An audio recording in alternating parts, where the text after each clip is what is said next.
నానబెట్టుకున్న చింతపండు నుంచి గుజ్జంతా పిండేసి రసం తీసాము.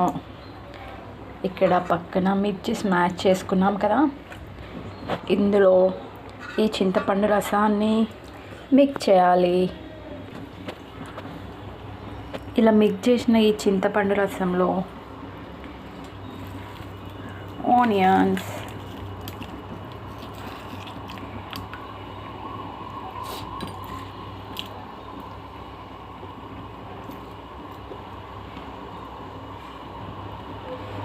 చింతపండు రసం టేస్టీగా ఉండాలి అంటే, పచ్చి పులుసు బాగా ఉండాలి అంటే ఇందులో మనం కొంచెం షుగర్ యాడ్ చేసుకోవాలి.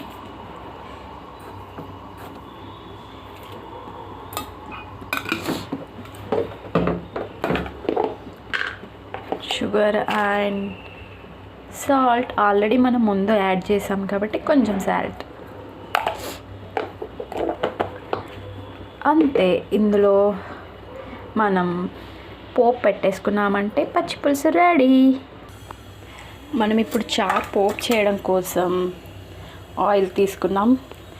ఇందులో జీలకర్ర, ఆవాలు, కరివేపాకు అండ్ పసుపు వేసేసి పోపు పెట్టేయడమే.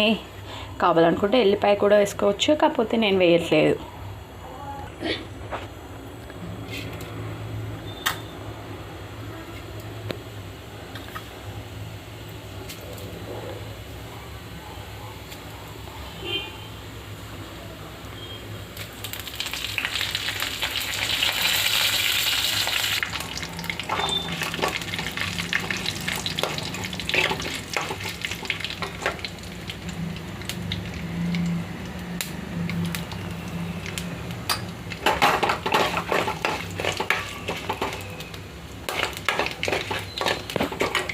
దీంట్లో మనం మిక్స్ చేసి పెట్టుకున్న చింతపండు, మిర్చి, ఆనియన్,